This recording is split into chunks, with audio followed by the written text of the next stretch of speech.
Hello guys, स्वागत है आपका सिटीजन सी चैनल पर। और आज आप देखने वाले हो अभी हाल ही में रिलीज हुई found footage type horror movie body cam का ब्रेकडाउन, जिसके राइटर डायरेक्टर हैं ब्रैंडन क्रिस्टनसन, जो इससे पहले बना चुके हैं Night of the Reaper, the Puppet Man, Z और स्टिल बॉर्न जैसी मूवीज। 1 घंटे 15 मिनट की ये मूवी है जिसमें बहुत सी अजीब चीजें देखने को मिलने वाली हैं। तो चलिए अब ज्यादा देर ना करते हुए जल्दी से ब्रेकडाउन स्टार्ट करते हैं।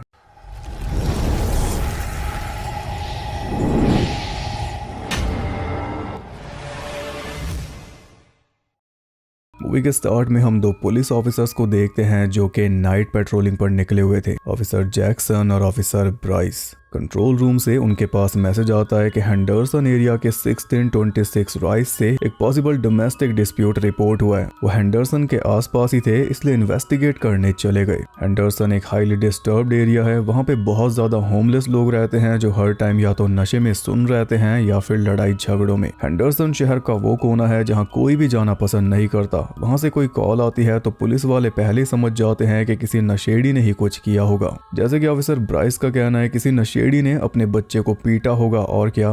ब्राइस की बातों से हमें यह भी पता चल जाता है कि वो रेसिस्ट भी है। हेंडरसन में पहुंचते ही वो जैक्सन से कहता है कि तुम्हारी माँ भी तो यहीं पे रहती है ना, मतलब कि ऐसे घटिया इलाके में रहती होगी, और क्या। इस तरह से वो जैक्सन को टॉन्ट मार रहा था और उसकी बात सच निकली। जैक्सन ने बताया कि मेरी माँ यहीं पे रहती है, सिर्फ 5 मिनट की दूरी पे, और मैं भी यहीं पे पला बड़ा हूँ। ये एरिया हमेशा से ऐसा नहीं था। और जैक्सन की माँ एली आज भी होमलेस लोगों की मदद कर रही है नशा छुड़ाने के लिए। खैर 1626 नंबर घर के बाहर पहुंचकर वो दोनों कार से उतरे तो देखते हैं कि वहां कई लोग एकदम सुन्न हुए खड़े थे, जैसे बहुत ज्यादा नशे में हों। ऐसी फुटेजेस हमने अमेरिका से आती हुई देखी हैं। दोनों ने दरवाजे पे जाके नॉक किया तो पाया कि दरवाजा खुला हुआ था, और तभी एकदम से घर के अंदर से कई सारे चूहे निकलकर भाग गए, जिन्हें देखकर ब्राइस भी चौंक गया। वो आवाज लगा रहा था ताकि कोई बाहर आए, मगर अंदर से कोई रिस्पॉन्स नहीं मिला, बस किसी लेडी की चीख सुनाई दी। चीख सुनकर ब्राइस ने फटाफट कंट्रोल रूम से परमिशन मांगी अंदर जाने की, लेकिन वहां से कोई भी जवाब नहीं मिला क्योंकि रेडियो वहां पे काम करना बंद कर चुका था। एक और बार चीख सुनाई दी तो फिर वो रुके नहीं, गन्स निकालकर सीधा अंदर घुस गए। घर में लाइट नहीं थी और ना ही कोई दिखाई दे रहा था, मगर आवाज नीचे से भी आ रही थी और ऊपर से भी, इसलिए उन दोनों को अलग होना पड़ा। ब्राइस गया नीचे चेक करने और जैक्सन गया ऊपर, और ध्यान रहे कि उन दोनों का आपस में कोई कांटेक्ट नहीं हो पा रहा था क्योंकि रेडियो काम करना बंद कर चुका था। ऊपर जैक्सन एक ऐसे रूम में पहुंचा जिसकी दीवारों पे एक ही सिंबल बार बार बना हुआ था, स्पेशली सामने वाले पर्दे पर किसी के खून से, और उसके नीचे बच्चे का पालना रखा था जिसमें पड़ा था एक पालतू डॉग, जिसे बुरी तरह चीर फाड़ रखा था, मगर वो अब भी जिंदा था। ये सब किया था एक लेडी ने जो अचानक से सामने आ गई। उसके हाथ अपने ही पालतू डॉग के खून से सने हुए थे। जैक्सन ने उसे पूछा कि आप ठीक हो, पर वो कुछ बोली नहीं, बस कांपे जा रही थी। नीचे बेसमेंट में ब्राइस को एक बड़ा सा गड्ढा मिला जिसके ऊपर दीवार पे लिखा हुआ था राइस, यानी अंदर कूद के राइस कर जाओ। और कंट्रोल रूम ने इस घर का एड्रेस क्या बताया था, 1626 राइस। ब्राइस उस गड्ढे के अंदर लाइट मारकर देख ही रहा था कि तभी पीछे से कुछ आवाज हुई। मुड़ के देखा तो पीछे एक आदमी खड़ा था जिसने हाथ में कुछ ले रखा था, पर कवर्ड होने की वजह से पता नहीं चल पा रहा था कि हाथ में था क्या। ब्राइस ने उस आदमी को बोला कि हाथ पे से कपड़ा हटाओ और आगे मत बढ़ो, लेकिन वो आदमी एकदम से ब्राइस के ऊपर झपट पड़ा तो ब्राइस ने उसे 2 गोलियां मार दी। गन शॉट सुनकर जैक्सन जल्दी से नीचे पहुंचा और जाकर देखता है कि ब्राइस उस गड्ढे के सामने खड़ा था, यानी वो गिरने से बच गया। पर उसने जो गोलियां मारी उससे वो आदमी भी मारा गया, और उस आदमी के हाथ में उसका बच्चा था वो भी। ब्राइस को लगा था कि उसके हाथ में गन होगी, पर वो निकला बच्चा। इसी वजह से ब्राइस अब पैनिक कर रहा है क्योंकि उसकी खुद की वाइफ प्रेग्नेंट है, वो खुद जल्दी बाप बनने वाला है, और यहाँ उसने एक बाप और बच्चे की जान ले ली। ब्राइस जैक्सन को समझा रहा था कि ये आदमी मेरी तरफ आया था, इसलिए मुझे गोली चलानी पड़ी, मुझे लगा इसके पास गन है। जैक्सन खुद हैरान हुआ पड़ा था कि तभी वहां पे वो लेडी आ गई, मर चुके आदमी की वाइफ और बच्चे की माँ। उन दोनों को मरा देखकर वो चिल्लाते हुए वहां से भाग गई। दोनों ऑफिसर्स उसके पीछे भागे और बाहर एक जगह पर वो रुकी हुई थी तो वहीं पे उसे घेर लिया, पर उसने एक बॉटल उठा के तोड़ ली और बोली कि अब तुम अंडरमैन के कर्जदार हो, वो तुम्हें देख रहा है। इतना बोलकर उसने बॉटल से अपनी गर्दन काट ली और फिर एकदम से ब्राइस के ऊपर टूट पड़ी, जिस वजह से उसका सारा खून ब्राइस के ऊपर गिर गया। इसके बाद वो मर गई और ब्राइस जैक्सन को बोला कि सेम इसी तरह वो आदमी मेरे ऊपर झपटा था। अब तो तुम्हें यकीन हो गया ना। जैक्सन बोल रहा था कि चीजें बहुत ज्यादा फैल चुकी है, है, हमें अभी कंट्रोल रूम को सब कुछ बता देना चाहिए। लेकिन ब्राइस ने मना कर दिया। वो बोला कि मुझे मालूम ही नहीं था कि उस आदमी के हाथ में बच्चा है, पर अब क्योंकि मैंने एक बच्चे को गोली मार दी है तो जनता मुझे सूली पे चढ़ा देगी, जो मैं बिल्कुल भी नहीं चाहता। एक नशेड़ी की वजह से तो बिल्कुल भी नहीं। जैक्सन बोला, तुमने क्या देखा क्या नहीं देखा उससे कोई फर्क नहीं पड़ता, तुम्हारे बॉडी कैम ने क्या देखा सारा फर्क उससे पड़ेगा। तो ये थी मूवी की ओपनिंग। अब जाके ब्राइस को एहसास हुआ कि ये सारा कांड रिकॉर्ड भी तो हो चुका है, पर इस बात की उसने ज्यादा कोई परवाह नहीं की क्योंकि रिकॉर्डिंग डिलीट करवाने का उसके पास जुगाड़ है। वापस घर में जाकर वो ऊपर बाथरूम में पहुंचा अपने ऊपर से खून साफ करने, और सबसे पहले उसने अपनी वाइफ मिशेल के पास फोन मिलाया उसे बताने के लिए कि आज रात मैं घर नहीं आ पाऊंगा। इतने में जैक्सन ने नीचे से दोनों गोलियों के शेल जमा कर लिए थे। तभी ब्राइस आके उससे शेल मांगने लगा कि इन्हें मैं शहर के बाहर वाले गटर में फेंक दूंगा। ब्राइस ने सब कुछ कवर अप करने के लिए कहानी सोच ली थी। कंट्रोल रूम से कॉल पाकर हम दोनों इस घर में आए और वार्निंग देकर चले गए, लेकिन पत्नी कुछ ज्यादा ही नशे में थी तो हमारे जाते ही उसने पति को गोली मार दी, जिसमें बच्चा भी मारा गया। इसलिए गिल्ट में उसने खुद घर से बाहर जाकर अपना गला काट लिया। बाहर किसी न किसी को उसकी बॉडी मिल ही जाएगी, वो पुलिस में रिपोर्ट कर ही देगा। जो कुछ भी यहाँ पे हुआ हमने नहीं देखा। इस झूठ के लिए ब्राइस जैक्सन को राजी कर रहा था, पर जैक्सन उसकी मान नहीं रहा था। उल्टा ब्राइस को समझा रहा था कि हमें सब कुछ सच बता देना चाहिए, वैसा कुछ नहीं होगा जैसा तुम सोच रहे हो। लेकिन ब्राइस को डर था पब्लिक के रिस्पांस का। ये खबर मीडिया में चलेगी तो मिशेल की लाइफ पे भी असर होगा और जो बच्ची आएगी उस पे भी। ब्राइस जैक्सन को समझाता रहा कि हम इस सब से साफ बच सकते हैं, तो जैक्सन बोला कि इन बॉडीज के अंदर तेरी ही गोलियां हैं, उनसे तू पकड़ा जाएगा और फिर बिल्कुल भी नहीं बचेगा। फिर तेरे ऊपर वो कार्रवाई होगी कि तू सोच भी नहीं सकता। पर ब्राइस उसका भी इलाज कर देगा। पहले उसने मिशेल और बच्ची के नाम पे जैक्सन को साथ देने के लिए राजी किया, फिर बॉडीज में से दोनों गोलियां निकाल ली। इसके बाद ब्राइस जैक्सन को लेके पहुंचा एस्पो नाम की लड़की के पास बॉडी कैम फुटेज डिलीट करवाने।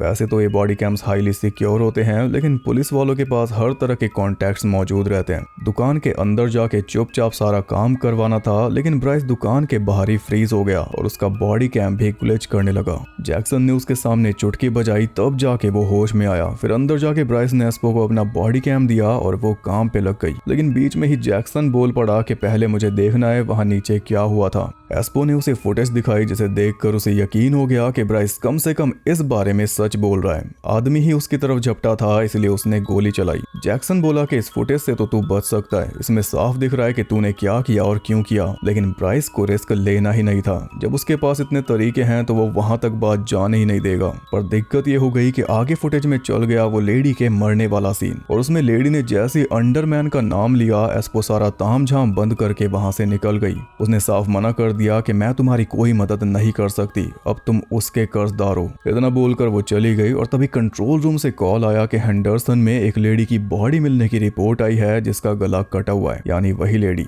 ब्राइस ने कॉल आंसर कर दिया क्योंकि उसका कहना था कि जब तक हमें कोई हल नहीं मिल जाता इस कांड को हमें संभालना होगा। कहानी अब भी वही रहेगी कि हम पहले भी आए थे और वार्निंग देकर चले गए थे, उसके बाद अब दोबारा आए हैं बॉडी की रिपोर्ट मिलने पर। उस जगह पे पहुंचे तो वहां पे कई सारे होमलेस लोग पहले से जमा थे जिन्हें ब्राइस गाली दे रहा था। पर हैरानी वाली बात यह थी कि उस लेडी की बॉडी वहां से गायब थी, सिर्फ खून पड़ा था और सामने वाली दीवार पर खून से बना हुआ था वही सिंबल जो शायद अंडरमैन का है। अब ये हो सकता है कि होमलेस लोग उस लेडी की बॉडी को उठा कर ले गए या फिर वो खुद उठ के भाग गई। ब्राइस को तो पूरा यकीन है कि इस सब के बाद वो जिंदा बच ही नहीं सकती। लेकिन फिर सवाल यह है कि घर के अंदर तो उसी ने बना रखा था ये सिंबल हर जगह, फिर यहाँ पे किसने बनाया? शायद उसी ने। ब्राइस ने कंट्रोल रूम को बताना चाहा कि यहाँ पे कोई बॉडी नहीं है, लेकिन रेडियो ने फिर से काम करना बंद कर दिया था और ब्राइस फिर से हो चुका था फ्रीज उस सिंबल को देखते हुए। बॉडी कैम फिर से ग्लिच कर रहा था और इस बार उसके नाक से बहुत ज्यादा खून भी बहने लगा। एक बार फिर जैक्सन ही उसे होश में लेकर आया और आसपास बहुत ज्यादा होमलेस लोग जमा हो चुके थे, इसलिए वो दोनों वहां से जाने लगे।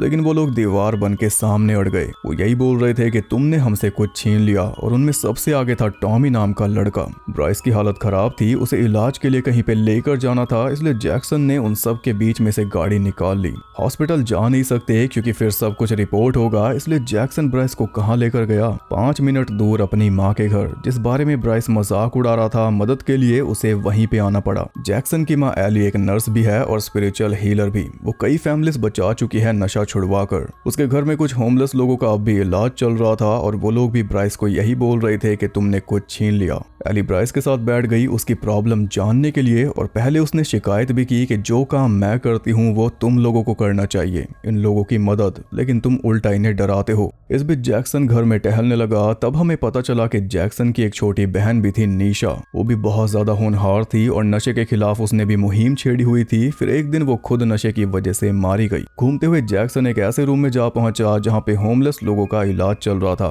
और स्ट्रेंजली वो सब ऊपर देख रहे थे। लेकिन पलक झपकते ही जैक्सन की तरफ देखने लगे और बोले कि तुम उसे कुछ छीनोगे तो वो तुमसे कुछ छीन लेगा। इधर ब्राइस ने एली को बताया कि जब वो फ्रीज हुआ था और जब उसके नाक से खून निकला था तब उसे उसकी वाइफ मिशेल दिखाई दे रही थी, घर के बाहर खड़ी होकर उसकी तरफ हाथ हिलाती हुई। वो ब्राइस को घर के अंदर बुला रही थी, लेकिन ब्राइस जितना आगे बढ़ रहा था दरवाजा उतना दूर जाता जा रहा था। और इसी बीच ब्राइस ने नोटिस किया था कि मिशेल अकेली नहीं थी, उसके पीछे अंधेरे में कोई खड़ा था। ये सब बताते बताते बॉडी कैम एक बार फिर ग्लिच हुआ और एली को भी कुछ महसूस हुआ। वो ब्राइस से बोली कि तुम्हें अभी के अभी यहाँ से जाना होगा, अपने घर जाओ अपनी वाइफ के पास। एली ने जैक्सन को भी बता दिया कि तुम्हें आज रात अपने दोस्त के साथ रहना होगा, यहाँ से दूर, इस एरिया में मत आना चाहे कुछ भी हो जाए। वो भी अंडरमैन वाले खतरे की तरफ ही इशारा कर रही थी, जिसे जैक्सन समझ गया। कार में बैठकर ब्राइस ने सबसे पहले मिशेल के पास फोन मिलाया, लेकिन उसने उठाया नहीं। इसलिए वो जल्दी से घर पहुंचा और जाकर देखता है कि उसके दरवाजे पर भी वही सिंबल बन चुका था। अंदर उनका वेडिंग सॉन्ग चल रहा था, लेकिन पूरे घर में मिशेल कहीं भी नहीं थी। उसके बजाय घर में बंद थी एस्पो। इस झमेले के बीच में पड़कर वो भी फंस गई। ब्राइस ने जल्दी से उसे फ्री किया, लेकिन उसका दम घुट रहा था क्योंकि गले में कुछ फंसा हुआ था। ब्राइस ने उसका मांस नीचे किया तो उसने उगल दिया जिंदा चूहा। चूहे हमने स्टार्टिंग में भी देखे थे उस घर से निकलते हुए, चूहे जो कि बीमारी और अंडरग्राउंड का प्रतीक है। चूहा उगलते ही वो फुल भयानक मोड में चली गई और उसके अंदर से बोलने लगा अंडरमैन। वो मिशेल के बारे में ही बोल रहा था कि वो मेरे कब्जे में है, वही सब। इतनी पावर होने के बाद भी तुम उसे बचा नहीं पाए। वो यही बोल रहा था कि नीचे उतर जाओ और राइज कर जाओ, जो कि मिशेल करने वाली है, वही गड्ढे वाला हिसाब। वो कुछ ज्यादा ही बड़ा मुंह खोलने लगा था, इसलिए दोनों के दोनों जल्दी वहां से निकल गए। पर वो लाइन तो क्लियर हो गई जो हमें तब से सुनाई दे रही थी, तुम उससे कुछ छीनोगे वो तुमसे कुछ छीन लेगा। ब्राइस ने उससे एक बच्चा छीना, अब वो छीनेगा ब्राइस का बच्चा। ब्राइस को अंदर से फीलिंग आ रही थी कि आगे उसे क्या करना है, इसलिए वो एक बिल्डिंग तक पहुंचा जिसके बाहर होमलेस लोग बैठे हुए थे, जिनमें टॉमी भी था। टॉमी उन्हें बिल्डिंग के अंदर लेकर गया, जिसकी दीवारों पे वही सब बातें लिखी हुई थी कि नीचे उतर जाओ और राइज कर जाओ। वहां पे फिर से ब्राइस के नाक से खून बहने लगा। टॉमी उन्हें लेकर पहुंचा रूम नंबर 514 तक, जो खून से मार्क्ड हुआ पड़ा था, और 514 है ब्राइस का पुलिस नंबर, उसका कॉल साइन। कंट्रोल रूम को आंसर करते हुए अब तक यही बोल रहा था बार बार। ब्राइस को लगा कि अंदर उसकी वाइफ होगी, लेकिन अंदर कोई नहीं था, इसलिए ब्राइस का खून खौल उठा और वो टॉमी को पीटने लगा। तो जैक्सन भी बोल पड़ा कि तू अपने ये तरीके बंद कर दे। ब्राइस ने टॉमी के ऊपर गन तान दी तो जैक्सन ने अपनी गन तान दी ब्राइस के ऊपर। तब जाके मामला थोड़ा शांत हुआ। जैक्सन टॉमी को समझाने लगा कि इसकी वाइफ के बारे में बता दे, लेकिन टॉमी ने फिर से हंसना शुरू कर दिया और वही बात कहने लगा कि तुम उससे कुछ लोगे वो तुमसे कुछ ले लेगा। मगर ये लाइन वो पूरी कर पाता उससे पहले ब्राइस ने उसके सर में गोली मार दी। फिर जाके बाथरूम में बंद हो गया, जहाँ पे उसे दिखाई दी वही लेडी जिसने गला काट के अपनी जान ली थी। उसके हाथ में उसका मरा हुआ बच्चा था और वो यही बोल रही थी कि तुमने इसे मार दिया, तुमने मुझसे कुछ छीना, अब मैं कुछ तुमसे छीनूंगी। ये कहकर वो ब्राइस के ऊपर झपटी तो ब्राइस चिल्लाने लगा और उसकी चीख सुनकर जैक्सन दरवाजा तोड़कर जल्दी से अंदर आया तो देखता है कि अंदर ब्राइस के अलावा कोई नहीं था, लेकिन सामने खून से वही सिंबल बना हुआ था और उस लेडी के खून से सने पैरों के निशान भी वहां पर थे। इस बार नाक के साथ साथ ब्राइस की आंखों से भी खून निकल रहा था।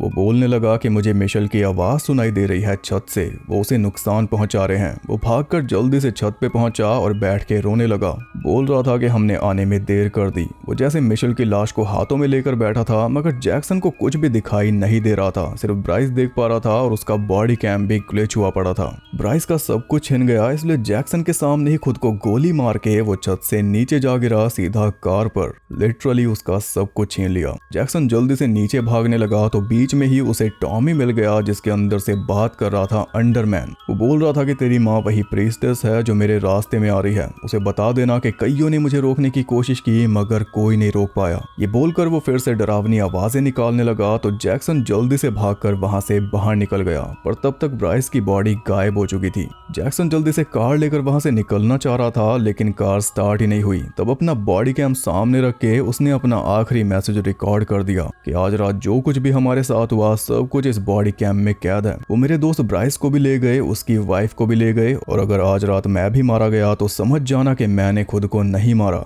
ये रिकॉर्ड करने के बाद जैक्सन ने दोबारा कास्ट स्टार्ट की तो इस बार वो स्टार्ट हो गई और तभी सामने आ गया टॉमी, या कहूं कि अंडरमैन। जैक्सन ने कार भगा दी उस एरिया से निकलने के लिए, लेकिन वो जहां भी जा रहा था उसी 1626 वाले घर को पा रहा था जहां से सब कुछ शुरू हुआ था। बड़ी बड़ी बिल्डिंग्स के बीच में उसे वही घर दिख रहा था कि वही उसकी आखिरी मंजिल है। परेशान होकर उसने अपनी माँ के पास फोन मिलाया और उन्हें बताया कि मैं फंस चुका हूँ। एली पहले से जानती थी कि ब्राइस मर चुका है क्योंकि अंडरमैन ने उसकी लाइट छीन ली, यानी उसकी वाइफ। तो एली जैक्सन को कहती है कि तुम मेरी आवाज को फॉलो करो, मुझे अपनी लाइट बना लो। जैक्सन भी उसकी आवाज को सुनते हुए आगे बढ़ने लगा, लेकिन आखिर में सिर्फ वो घर बचा और कुछ नहीं। फोन भी कट गया, रोड भी खत्म हो गया, इसलिए थक हार कर जैक्सन को उस घर में जाना ही पड़ा। अंदर जाते ही रेडियो के थ्रू ब्राइस उससे बात करने लगा और वो बोल रहा था कि मिशेल मुझे मिल चुकी है, तुम जल्दी से नीचे आओ। जैक्सन नीचे गया तो वहां पे चल रहा था वही उनका वेडिंग सॉन्ग और नीचे से उस आदमी और बच्चे की बॉडीज भी गायब थी। जैक्सन उस गड्ढे में उतर गया और उतरते ही पहुंच गया एक बड़ी सी अंडरग्राउंड फैसिलिटी में। वहां पे चीखों की आवाज सुनाई दे रही थी, जिनका पीछा करते हुए जैक्सन एक रूम में पहुंच गया जहां पे सभी होमलेस लोग खड़े हुए ऊपर देख रहे थे, और वो चीखें थी मिशेल की जो उन सब के बीच में बच्ची को जन्म दे रही थी और इसमें ब्राइस उसकी मदद कर रहा था।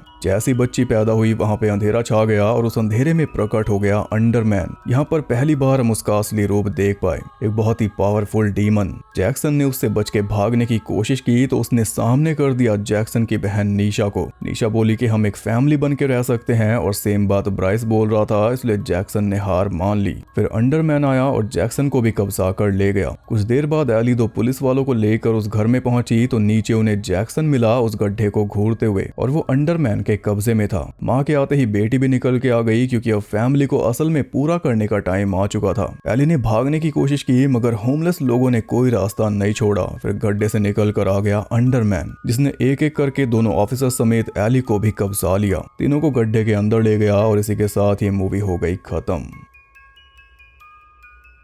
मूवी बहुत ज्यादा अजीब और क्रीपी थी, जैसा कि ज्यादातर इस जॉनरा में पसंद किया जाता है। ये हमें कोई बहुत ज्यादा जवाब नहीं देती, ना ही हमें कोई जवाब ढूंढने चाहिए। बस सिंपल सी कहानी ये थी कि उस एरिया के सारे लोग अंडरमैन के कब्जे में थे जो कोई पावरफुल डीमन था और लगातार अपनी फैमिली बढ़ा रहा था। यहीं पे एक थ्योरी ऐड करना चाहूंगा कि शायद अंडरमैन का असली प्लान एली को कब्जाने का ही था। जैक्सन और ब्राइस को उस घर में बुलाना, फिर एक के बाद एक ऐसे हालात पैदा करने के जैक्सन को सालों बाद अपनी माँ के पास जाना पड़ जाए, जिसके चलते माँ भी उसे बचाने आए उस घर में। एली अंडरमैन का काम खराब कर रही थी लोगों को ठीक करके, इसलिए शायद पूरा प्लान यही था। जैसे अंडरमैन ने पहले नीशा को भी रास्ते से हटाया था क्योंकि वो भी खुल के नशे के खिलाफ एक्टिविज्म करती थी उसी एरिया में, तो उसे ही नशे की लत लगा दी। और ये जो डीमन हमने देखा और जो पूरी कहानी थी, ये सारा ही मेटाफर है नशे का, कि तुम उससे कुछ लोगे तो वो तुमसे कुछ ले लेगा। तुम नशा लोगे किसी भी वजह से, बदले में वो भी बहुत कुछ ले लेगा और लेता ही रहेगा जब तक तुम उससे कुछ लेना नहीं छोड़ोगे, चाहे वो कुछ पल का एस्केप है या रिलैक्स होना है या कुछ भी।